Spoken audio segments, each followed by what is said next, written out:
very important member of Israel's defense team, Gabi Portnoy, head of the National Cyber Directorate. Gabi is a leader with over 30 years of experience in intelligence, special operations, budgeting, foreign relations, and partnership management in the Israeli defense and intelligence apparatus. He'll be interviewed by Yonah, military and intelligence correspondent for the Jerusalem Post.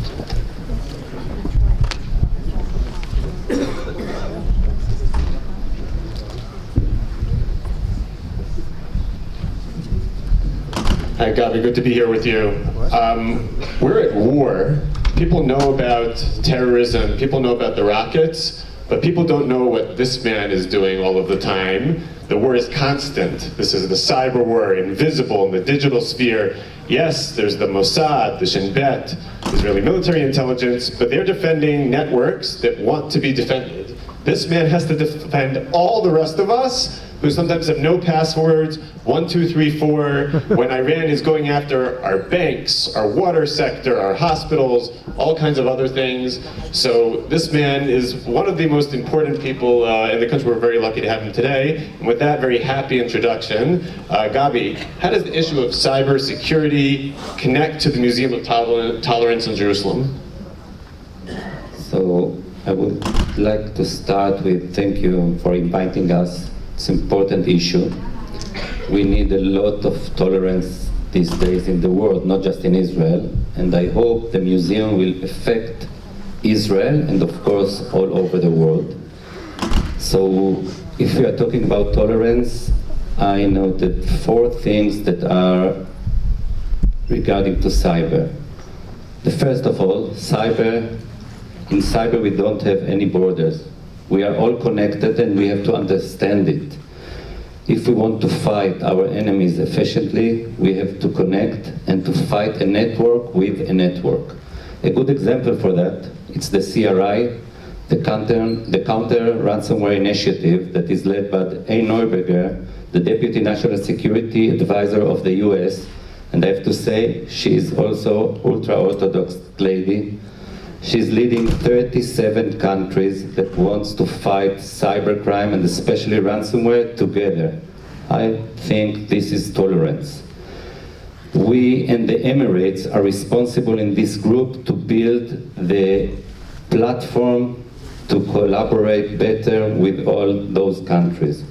So it's a good things that we are doing together, and for me it's tolerance.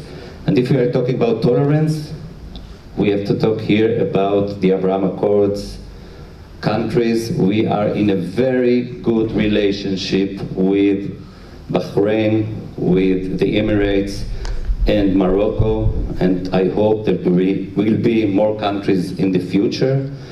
And it's very important, those relationships. We share intelligence, we share technology, and think about it.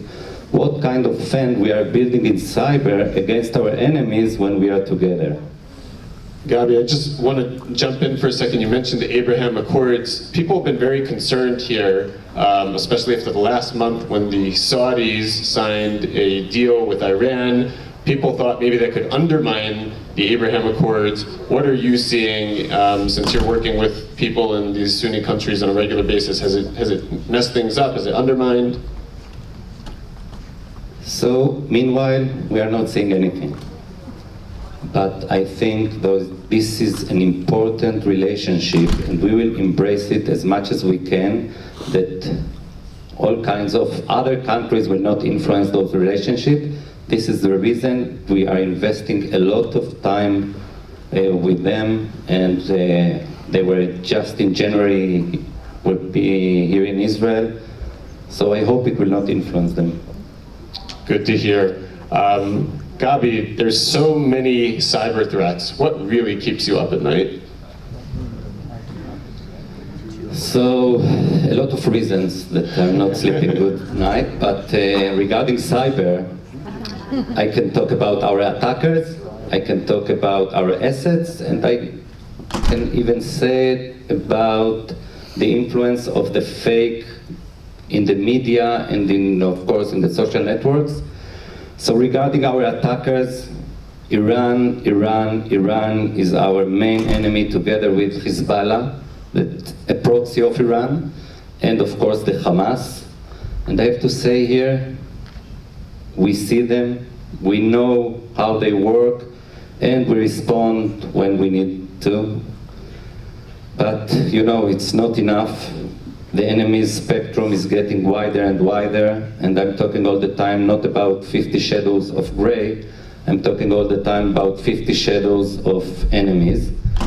And just in the last, I think 3 weeks or 4 weeks in the Ramadan, we saw a big campaign. We call it Op Israel. They call it Op Israel, an activist that attacks Israel. And in the end, even it was the Op Jerusalem, the Iranian Jerusalem's Day. There is a day that it calls Iranian Jerusalem Day. And we see a lot of DDoS attack, a denial of service of websites. If I can compare it, is when you go out with a lot of cars to one road and there is a big traffic, how do you call it?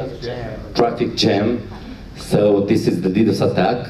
So if you saw in the last weeks that the banks were attacked or critical infrastructure, it was not a serious attack. We are very concerned, but we are dealing with it. And it also was a very big attack on the Technion, our MIT. And there we saw, when we are working together with organizations, after 3 weeks they were on their feet again, and we deal with it also, and we did the attribution. Even though it was a ransom attack, it was of course Iran, and we exposed them, and we did it with a lot of our friends, and I think it's also important. Gabi, recently you and I behind the scenes sat for much longer, and I'd love to talk to you for an hour, but there's also a great video that's I think getting shared, so we had to give up some of our time. So this is the last question we get to hear from you on what makes Israel a cyber power? It's cooperation. I think we have a very cooperation with the security establishment. We have a very good cooperation with the public sector, the industry. Also, the industry is very important relationship. I have to say here, the ones that put Ukraine on their feet again, it was the US, the UK, and other countries, but it also was Microsoft and Google. So we need a very good relationship with the industry. So it's also important. The second issue is, of course, people. I think the Jewish genius, it's very important here. And we start very early in schools. We have all kinds of programs. We will see today a very unique program that we are doing in the periphery. Afterwards, you have the service. The mandatory service in Israel is important. We have A200, is one of the best units in the world. So we receive a lot of experience then there. And of course, the academia. We have a lot of research organizations in the academia and all the universities of cyber, and of course, in the end, a very good industry. We are one of the best and the strongest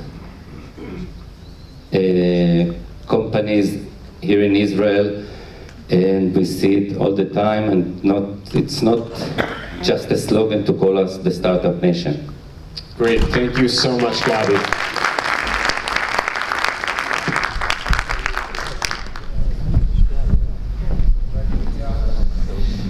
Thank you, Gabi and Yonah. Now we will have the opportunity to have a panel on the importance of providing equal opportunities to all students via cyber and tech education. The panel will be moderated by